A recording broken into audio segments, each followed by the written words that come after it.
2 বছর পর বাবার বাড়িতে ফিরে এসে আমি একদম কল্পনাও করতে পারিনি যে এমন কিছু ঘটবে। মায়ের অনুপস্থিতিতে আমরা 2 বোনই ছিলাম বাড়িতে। বাবা প্রতিদিন রাতে মদ্যপ অবস্থায় ফিরে আসতেন এবং ছোট বোনকে তার ঘরে নিয়ে যেতেন।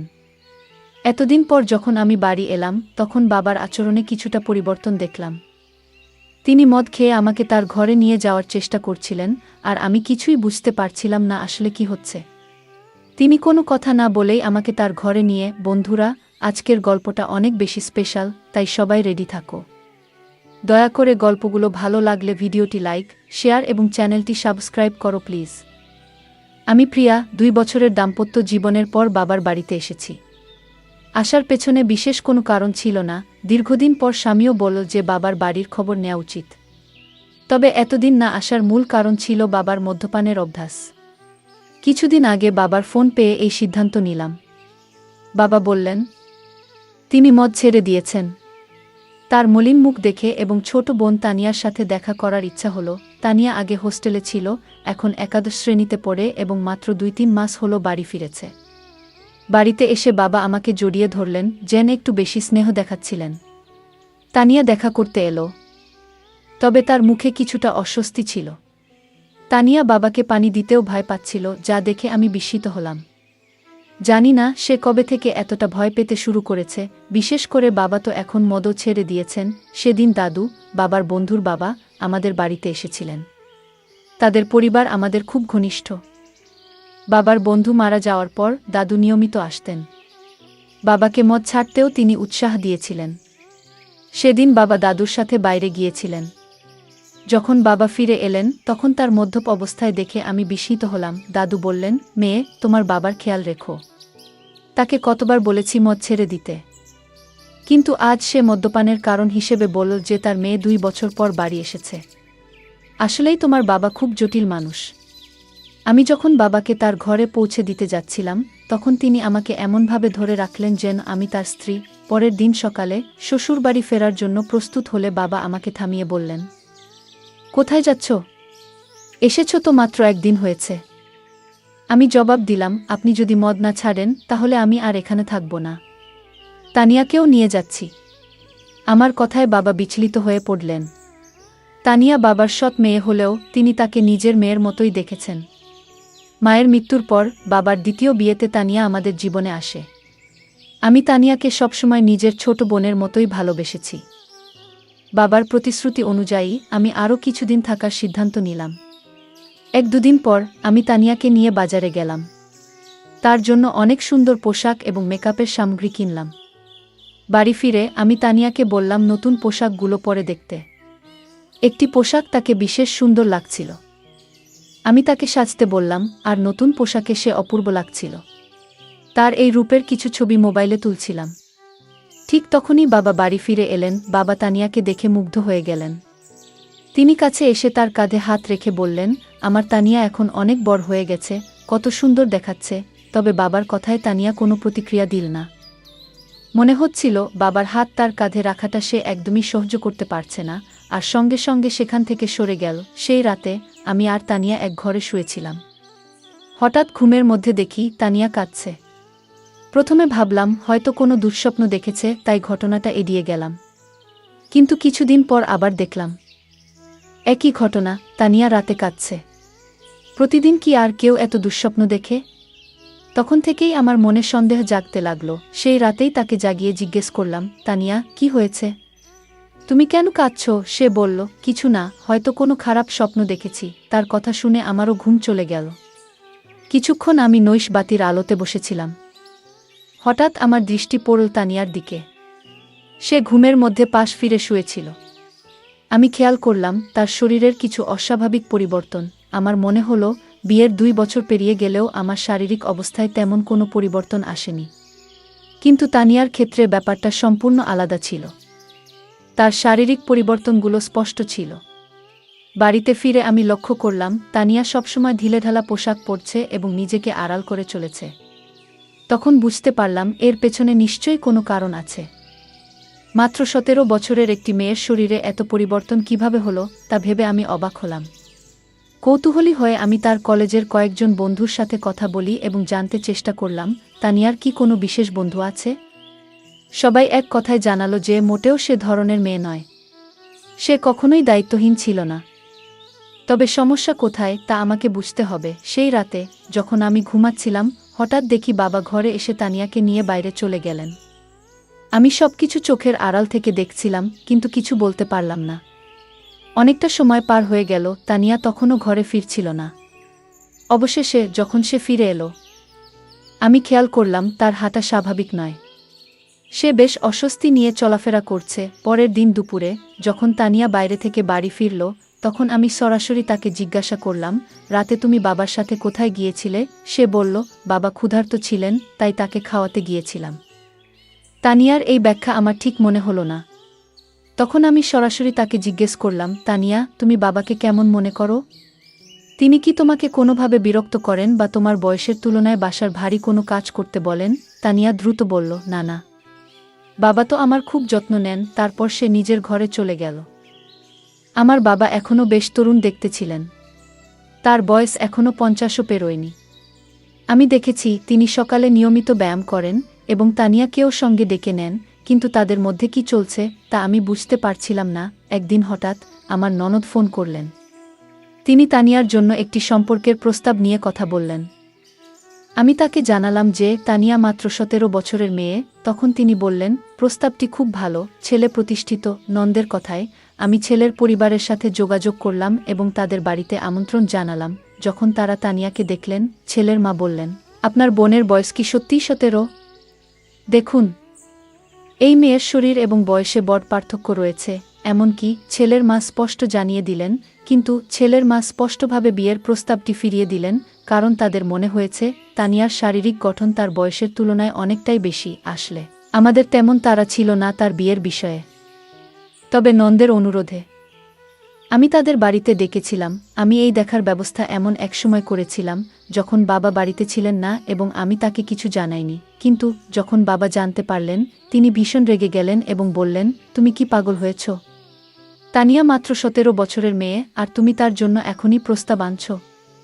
যদি এখানে থাকতে না পারো, তবে নিজের শ্বশুরবাড়িতে চলে যাও। বাবার এই প্রতিক্রিয়ায় আমি হতবাক হয়ে গেলাম, কারণ এটা তো কেবল সাধারণ একটি দেখাশোনা ছিল, বিয়ে ঠিক করিনি। বাবার তানিয়ার প্রতি অতিরিক্ত মনোযোগ আমাকে চিন্তিত করছিল। যদিও আমি সরাসরি কিছু সন্দেহ করিনি, তবে তাদের আচরণ আমাকে ক্রমশ সন্দেহজনক লাগতে শুরু করছিল। তানিয়াকে প্রায়ই বাবার পিছনে ঘুরতে দেখতাম। বাবা আমার সাথে এত রাগ করলেও আমি শ্বশুর বাড়ি যেতে চাচ্ছিলাম না। দাদাজি, যিনি আমাদের বাড়ি থেকে 2টি বাড়ি পড়ে থাকতেন, আমাদের মধ্যে এই সমস্যা লক্ষ্য করেছিলেন। তিনি বাবাকে বোঝানোর চেষ্টা করলেন, মেয়ের সাথে এমনভাবে কথা বলা উচিত নয়। কিন্তু বাবা কারো কথা শোনার মতো অবস্থায় ছিলেন না এবং রেগে নিজের ঘরে চলে গেলেন। তার পেছনেই তানিয়া এক গ্লাস পানি নিয়ে ঘরে ঢুকে গেল, যেন বাবার প্রতি তার অতিরিক্ত খেয়াল ছিল। দাদাজি আমাকে বললেন, প্রিয়া, যদি তোর বাবার এই আচরণ পছন্দ না হয়, তুই নিশ্চিন্তে শ্বশুর বাড়ি চলে যা। আমি এখানে দুজনেরই খেয়াল রাখব, কোনো চিন্তা করিস না। দাদাজি খুব দায়িত্বশীল মানুষ ছিলেন এবং সবসময় আমাদের বাড়ির খেয়াল রাখতেন। 2 দিন পর আমি শ্বশুরবাড়ি চলে গেলাম। সেখানে পৌঁছে দেখি আমার ননদ আগে থেকেই এসেছে। সে বলল, প্রিয়া, আমি তোকে শুধু একটা পরামর্শই দিয়েছিলাম। ওই পরিবার থেকে আমার কাছে ফোন এসেছিল। তারা বলেছে তোমার বোন সম্পর্কে আমাকে কিছু ভিন্ন কথা বলা হয়েছে। তিনি বললেন, মেয়েটি বিয়ের আগেই শরীরের অদ্ভুত পরিবর্তন করেছে। আমার শ্বশুরবাড়িতেও তানিয়ার শারীরিক পরিবর্তন নিয়ে কথা হচ্ছিল। এরপর ননদ আমাকে বললেন, প্রিয়া, রাগ করো না, তবে এখনও তোমার হাতে সময় আছে। তুমি এখনই ভালো কোনো পরিবারের সাথে তানিয়ার বিয়ের ব্যবস্থা করো, কারণ তার বয়স বাড়লে শরীরের পরিবর্তন আরও বেশি হবে। তখন তার জন্য উপযুক্ত পাত্র খুঁজে পাওয়া কঠিন হয়ে যাবে। নন্দের কথা সত্যিই ছিল। আমি তার কাছ থেকে আরও 4-5টি প্রস্তাবের যোগাযোগ নম্বর নিলাম এবং সরাসরি আমার বাবার বাড়িতে চলে গেলাম। সেখানে গিয়ে বাবাকে স্পষ্ট বললাম, আমি তানিয়ার জন্য সম্পর্ক দেখতে শুরু করেছি। বাবা এতে রেগে গেলেন, কিন্তু আমি তার রাগের পরোয়া করলাম না, কারণ আমি আমার বোনের ভবিষ্যৎ নিয়ে চিন্তিত ছিলাম। বাবা তর্ক করে বললেন, তানিয়ার বিয়ে হয়ে গেলেও আমি কিভাবে এই বাড়িতে একা থাকব? তোমার মা চলে যাওয়ার পর তানিয়া আমার জন্য মায়ের মতো হয়ে উঠেছে। বাবার কথা শুনে আমি কিছুটা বিরক্ত হয়ে বললাম, আপনার স্ত্রীর মতো বলতে চান? মানে সে খুব যত্নশীল। তিনি সঙ্গে সঙ্গে কথা ঠিক করে বললেন, মানে সে আমার খুব খেয়াল রাখে। তার বিয়ের পর আমার দেখাশোনা কে করবে? আমি বাবাকে বললাম, আপনার পেনশন তো আসে, আপনি একজন সেবিকা রাখতে পারেন যিনি 2-4 ঘন্টা আপনার যত্ন নেবেন। আসলে বাবাকে বোঝানোর প্রয়োজন ছিল না, কারণ তানিয়া সবসময় আমার কথা শুনত। আমার দেখা 4-5টি সম্পর্কের মধ্যে একটি পরিবার তানিয়াকে পছন্দ করেছিল। সেই পরিবার আমাদের শহরেই ছিল এবং ছেলেটি একটি বড় কোম্পানিতে চাকরি করত। তানিয়ার 18 বছর হতে এখনও 8 মাস বাকি ছিল, তবে আমি কাউকে কিছু না জানিয়ে সেই সম্পর্কটি ঠিক করে দিলাম এবং দ্রুত তার বিয়ে দিয়ে দিলাম। তানিয়ার বিয়ে হয়ে যাওয়ায় আমি আবার নিজের মনে শান্তি পেলাম। হ্যাঁ, কিন্তু আমি যেমনটা ভেবেছিলাম তেমন কিছুই হয়নি। বিয়ের প্রথম রাতের পরেই দ্বিতীয় দিনেই তানিয়া বাড়ি ফিরে এসেছিল। তার স্বামী রাগ করে তাকে বাড়িতে রেখে চলে গিয়েছিল, আর তানিয়াও কাঁদছিল। আমি তাকে জিজ্ঞাসা করলাম, তানিয়া, মাত্র একদিনেই এমন কি ঘটল শ্বশুরবাড়িতে যে তোমার স্বামী এত রেগে গিয়ে তোমাকে এখানে রেখে দিল? তখন সে বলল, আমি ওর সাথে থাকতে পারবো না। তানিয়া সঠিকভাবে কিছু বলতে চাইছিল না, তাই আমি তার স্বামীকে ফোন করলাম এবং জিজ্ঞেস করলাম কেন সে তানিয়াকে তার বাপের বাড়িতে রেখে দিল। তখন তার স্বামী বলল, তোমার তানিয়া প্রথম রাতেই কিছু অশোভন কথা বলেছে। যখন আমি তার কাছে গিয়েছিলাম সে বলল, আমি তোমার সাথে মানিয়ে নিতে পারবো না, আমি শুধুমাত্র আমার বাবার সাথে অভ্যস্ত। মাত্র 7 বছরের একটি মেয়ে এমন কিছু বলবে, তা শুনে আমার কাছে অদ্ভুত লেগেছে। এছাড়াও আমরা জেনেছি যে তানিয়া গত কয়েক মাস ধরে তার বাবার সাথে একা বাস করছে। কিন্তু ব্যাপারটা এখানেই শেষ নয়। সে তার আসল বাবা নন। তুমি যেটা ভালো মনে করো সেটা করো, কিন্তু আমি তাকে আমার বাড়িতে ফিরিয়ে নিতে পারবো না। তানিয়া কেন এমন পাগলামি করল কিছুই বুঝতে পারছিলাম না। নিজের মেয়েকে বিয়ের দ্বিতীয় দিনেই বাড়িতে ফিরে আসতে দেখে আশ্চর্যজনকভাবে তার বাবা একটুও চিন্তিত ছিলেন না, বরং তিনি অনেক খুশি ছিলেন। গত কয়েকদিন ধরে তিনি রাতে তানিয়াকে তার ঘরে ডাকতেন এবং বসাতেন। কিছুদিন পর আমার সামনেই তিনি তানিয়ার জন্য কিছু পোশাক কিনেছিলেন, যা তার দেহের মাপে যথেষ্ট ছোট ছিল। তখন তানিয়া সেই পোশাকগুলো পরেনি, কিন্তু রবিবার আমি যখন আমার বান্ধবীর বাড়ি গিয়েছিলাম সেখান থেকে ফিরে এসে আমি দেখলাম যে তানিয়া সেই ছোট পোশাক পরে বাড়ির মধ্যে ঘুরে বেড়াচ্ছে। আমার চোখ অবাক হয়ে গিয়েছিল, কারণ সে তার বাবার সামনে ছোট পোশাক পরে হাঁটছিল। বাবা যেভাবে তাকে দেখছিলেন সেটা দেখে আমি সাথে সাথেই তানিয়ার হাত ধরে তাকে আমার ঘরে নিয়ে গেলাম এবং বললাম, তানিয়া, এখন তুমি আর ছোট নেই, একবার নিজেকে আয়নায় দেখো। বাবার সামনে এমন ছোট পোশাক পরে ঘুরে বেড়ানো ঠিক নয়। তানিয়া আমার কথাগুলো শান্তভাবে শুনল, কিন্তু কোনো উত্তর দিল না। সেদিন রাতে আমি ঘুমাচ্ছিলাম, তখন হঠাৎ আমার মনে হলো যেন কেউ আমাকে ধাক্কা দিয়েছে। ঘুম ভেঙে দেখি পাশে তানিয়া নেই। আমি তাকিয়ে দেখলাম সে ঘর থেকে বাইরে যাচ্ছিল।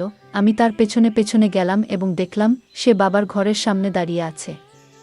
আমি পেছন থেকে ডাকলাম, তানিয়া, এত রাতে কোথায় যাচ্ছ? কিন্তু সে আমার কথার কোনো উত্তর দিল না, এমনকি আমার দিকে তাকালো না। আমি তার সামনে এসে দাঁড়ালাম এবং তখন বুঝলাম তানিয়া আসলে ঘুমের মধ্যে হাঁটছিল। পরের দিন সকালে আমি তাকে জিজ্ঞেস করলাম, তানিয়া, তোমার কি ঘুমের মধ্যে হাঁটার সমস্যা আছে? সে বলল, আমারও ঠিক জানা নেই, আমি রাতে ঘুমের মধ্যে হাঁটি, কিন্তু কিছুই মনে থাকে না। আমরা যখন কথা বলছিলাম তখন আমার স্বামীর ফোন এলো। তিনি কয়েকদিনের মধ্যে আমাকে নিয়ে যেতে আসবেন বলে জানালেন। তানিয়া এই কথোপকথন শুনে আমাকে যেতে দিতে একদম রাজি ছিল না। ঠিক সেই মুহূর্তে দাদু সেখানে এসে হাজির হলেন। 7 বছর বয়স হলেও দাদু এখনও বেশ শক্তিশালী ছিলেন। আমাদের কথাবার্তা অনেকেই শুনছিল। দাদু তানিয়াকে বললেন, তুমি শ্বশুরবাড়িতে থাকতে চাও না, কিন্তু তোমার বড় বোন তোমার মতো নয়, তার অনেক দায়িত্ব আছে।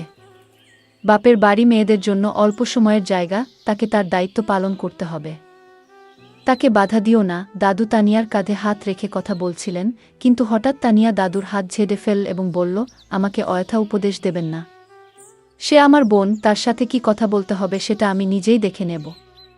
আপনি নিজের বিশ্বাসটা দেখুন। তানিয়ার এমন অদ্ভুত আচরণ আমারও ভালো লাগেনি। কয়েকদিন পর আমার স্বামী আমাকে নিতে আমার বাপের বাড়িতে এলো। তানিয়া তার জামাইয়ের কাছে কিছুদিনের জন্য বাড়িতে থাকার জেদ ধরল। আমার স্বামী ও তানিয়ার জেদ দেখে রাজি হয়ে গেলেন। আমার স্বামী আমাকে বলল, প্রিয়া, তুমি গত কয়েকদিন ধরে বাপের বাড়িতে আছো। এই সময়ে তোমার বোনের সাথে অনেক কিছু ঘটেছে। তুমি একবারও তার সাথে এ বিষয়ে কথা বলেছ? আমি বললাম, এ নিয়ে কথা বলার কি আছে? যা হচ্ছে সবই সে নিজের ইচ্ছেতে করছে। আমার কথা শুনে স্বামী শুধু মাথা নাড়ল, কিছু বলল না। সেদিন রাতে আমরা একসাথে ঘুমাতে গেলাম, আর তানিয়া তার বাবার ঘরে ঘুমাচ্ছিল। পরের দিন আমরা সবাই ছোট্ট একটি ট্রিপে যাওয়ার পরিকল্পনা করেছিলাম। সকালে উঠে দেখলাম তানিয়া বাবার ঘর থেকে বের হয়নি। আমি বাবাকে জিজ্ঞেস করলাম, তানিয়া কোথায়? বাবা বলল, বাড়ির মধ্যে কোথাও আছে। তাকে খুঁজতে খুঁজতে আমি ছাদে গেলাম। সেখানে দেখলাম তানিয়া এক কোণে বসে কাঁদছে এবং বারবার তার পেট চেপে ধরছে। আমি বললাম, তানিয়া, তোমার কি পেট ব্যথা করছে? তুমি এখানে একা বসে আছো কেন? সে কোনো উত্তর দিতে চাচ্ছিল না। আমি আবার বললাম, তানিয়া, তুমি তো তোমার জামাইকে এখানে থাকার জন্য জেদ করেছিলে। তোমার জামাই পুরো ট্রিপের আয়োজন করেছে, আমরা বাইরে ঘুরতে যাচ্ছি, আর তুমি এখানে কাঁদছ। ঠিক করে বলো, কি হয়েছে তোমার? আমি যখন কথা বলছিলাম, হঠাৎ তানিয়া আমাকে জড়িয়ে ধরে আরও জোরে কাঁদতে শুরু করল। সে বলল, দিদি, আমি কোথাও যেতে চাই না। তুমি বাবাকে নিয়ে যাও। আজ আমি আমার স্বামীকে ভীষণ মিস করছি। তানিয়া হঠাৎ করে তার স্বামীকে কেন এত মনে পড়ছে সেটা আমি বুঝতে পারছিলাম না। আমি তানিয়ার কথা কিছুতেই বুঝতে পারছিলাম না। তাই তাকে ঘরে নিয়ে এলাম। ঘরে এসে সে নিজের ঘরে ঢুকে চুপচাপ হয়ে গেল। তখন আমি বাবাকে বললাম, তানিয়ার শরীর হয়তো ভালো নেই, কাল তাকে নিয়ে বাইরে ঘুরতে যাব। বাবা সেদিন ছুটিতে ছিলেন, কিন্তু হঠাৎ মনে পড়ল জরুরি কিছু কাজ বাকি আছে। তিনি বললেন, তোমরা ঘুরতে যাও, আমি কাজে যাচ্ছি। বাবার আচরণ আমার কাছে অদ্ভুত লাগল। তিনি বাড়িতে থাকার কথা বলেছিলেন, অথচ এখন কাজের অজুহাত দিচ্ছেন। তানিয়া বলল, আমি যতই অসুস্থ থাকি, তোমাদের সাথে বাইরে যাব। আমি জানতাম তার শরীর ভালো নেই, তাই বললাম, আজ তুমি বিশ্রাম করো, কাল আমরা বাইরে যাব। পরে বাবা আর তানিয়া আমাদের সাথে বাইরে গেলেন না। কিন্তু আমি আর আমার স্বামী ঘোরার পরিকল্পনা বাতিল না করেই বেরিয়ে পড়লাম। সন্ধ্যায় তানিয়া স্বামীকে নিয়ে বাড়ি ফিরে দেখি তানিয়ার ঘর থেকে কিছু অদ্ভুত আওয়াজ আসছে। তার সেই আওয়াজ শুনে আমরা ভীষণ ভয় পেয়ে গেলাম। আমরা দৌড়ে তার ঘরের কাছে গেলাম, কিন্তু ঘরের দরজা ভেতর থেকে বন্ধ ছিল। আমার স্বামী দরজাটা ভেঙে ফেলল, আর ভেতরে যা দেখলাম তা দেখে আমরা যা দেখলাম তাতে আমরা গভীরভাবে বিচলিত হয়ে পড়েছিলাম। আমার 17 বছরের বোন তানিয়া এমন একজন বৃদ্ধের সাথে ছিল, যার আচরণ একেবারেই অনুচিত ও অপ্রত্যাশিত ছিল। সেই দৃশ্য দেখে আমার স্বামী প্রচণ্ড রেগে গিয়ে সরাসরি সেই ব্যক্তির দিকে এগিয়ে যায় এবং তাকে জিজ্ঞাসা করতে শুরু করে। যখন আমরা বাড়ি থেকে বাইরে ছিলাম, তখন শুধু বাবা আর তানিয়া ছিল ঘরে। কিন্তু যেটা ঘটছিল তার কেন্দ্রে ছিল এক প্রবীণ ব্যক্তি, যিনি প্রায় 60 বছরের। আমি বাবার ঘরে গিয়ে দেখি তিনি সম্পূর্ণভাবে অচেতন অবস্থায় পড়ে আছেন। ঠিক সেই মুহূর্তে তানিয়া আমার কাছে ছুটে এসে জড়িয়ে ধরে। আমি তাকে শান্ত করে জিজ্ঞেস করলাম, তানিয়া, আসলে কি ঘটছে? এই ব্যক্তি কি তোমার সাথে এর আগেও এমন কিছু করেছে? তানিয়া চোখ মুছতে মুছতে বলল, হ্যাঁ দিদি, দাদু অনেকবার আমার প্রতি অন্যায় আচরণ করেছে। এমনকি গতকাল রাতেও তার আচরণ খুবই খারাপ ছিল। দাদু বাবাকে কিছু টাকা ঋণ দিয়েছিলেন, কারণ বাবার বাজে অভ্যাসের জন্য আমাদের বাড়িটা প্রায় বিক্রি হওয়ার পথে ছিল। তখন দাদু আমাদের সাহায্য করেছিলেন। বাবা সেই ঋণ শোধ করতে না পারলে হয়তো আইনগত সমস্যায় পড়ে যেতেন। সে সময় আমি ভেবেছিলাম দাদু একজন ভালো মানুষ, কিন্তু পরে বুঝতে পারলাম তার আসল চেহারা অন্যরকম। দাদু প্রায়ই বাড়িতে এসে বাবার সাথে মদ খেতেন, আর বাবা ঘুমিয়ে পড়লে আমাকে অত্যাচার করতেন। গতকালও একইভাবে আমাকে হুমকি দিয়ে বললেন, কাউকে বললে বাবাকে জেলে পাঠাবো। এতদিন এসব সহ্য করেছি, কিন্তু তোমাকে বলতে পারিনি। তুমি আমাকে সবসময় ভুল বুঝেছ, কখনো পাশে দাঁড়াওনি। বাবাকেও কিছু বলতে পারিনি, কারণ তিনি বারবার মদের মধ্যে ডুবে যেতেন। বাবাও সবসময় আমার সাথে রাগ করতেন, আর আমি কিছুই করতে পারতাম না। বিয়ের পরও সেই বৃদ্ধ লোকটার কথা মনে পড়ত, যা আমাকে কষ্ট দিত। এজন্য রাতে ঘুমের মধ্যে অজান্তেই কিছু বলতাম, কখনো বাবার নামও বেরিয়ে আসত। আমার স্বামীও আমাকে বুঝতে পারেননি। বিয়ের দুদিন পরেই আমাকে বাপের বাড়ি রেখে চলে যান। তানিয়ার কথা শুনে আমার চোখে জল এলো। তার স্বামী ও দুলাভাইও কাঁদছিলেন। আমি তাকে না বুঝেই সবসময় রাগ দেখিয়েছি, বড় বোন হিসেবে আমার দায়িত্ব পালন করিনি। আমি তানিয়ার কাছে ক্ষমা চাইলাম। বাবা যখন সব জানলেন, তখন নিজেকে দোষী ভাবতে লাগলেন। মদের নেশায় তিনি আমাদের পরিবারকে বিপদে ফেলেছিলেন। আমি তানিয়াকে কিছুদিন নিজের কাছে রাখলাম। তার মানসিক অবস্থার উন্নতি হল। 1-8 বছর বয়সে তার স্বামী আবার তাকে বাড়ি নিয়ে গেল। অতীত মেনে নিলেও তানিয়ার সহ্য করা কষ্টের পূরণ আমাদের কারো পক্ষে সম্ভব ছিল না। আমরা সেই বৃদ্ধ লোকটাকে পুলিশের হাতে তুলে দিলাম এবং সে শাস্তি পেল, যা তার প্রাপ্ত ছিল। বন্ধুরা, বাচ্চাদের যত্ন ও ভালোবাসা গুরুত্বপূর্ণ। পরিবারের সবাই মিলে নিয়মিত কথা বলা ও নজর রাখা উচিত, যাতে তারা সুখী থাকে এবং কোনো চাপের মধ্যে না থাকে। গল্পটা কেমন লাগলো জানাতে ভুলবে না। আরও মজার মজার রোমান্টিক গল্প শুনতে চাইলে ভিডিওটি লাইক, শেয়ার এবং চ্যানেলটি সাবস্ক্রাইব করতে এবং বেল আইকনটি ক্লিক করতে ভুলবে না। ধন্যবাদ।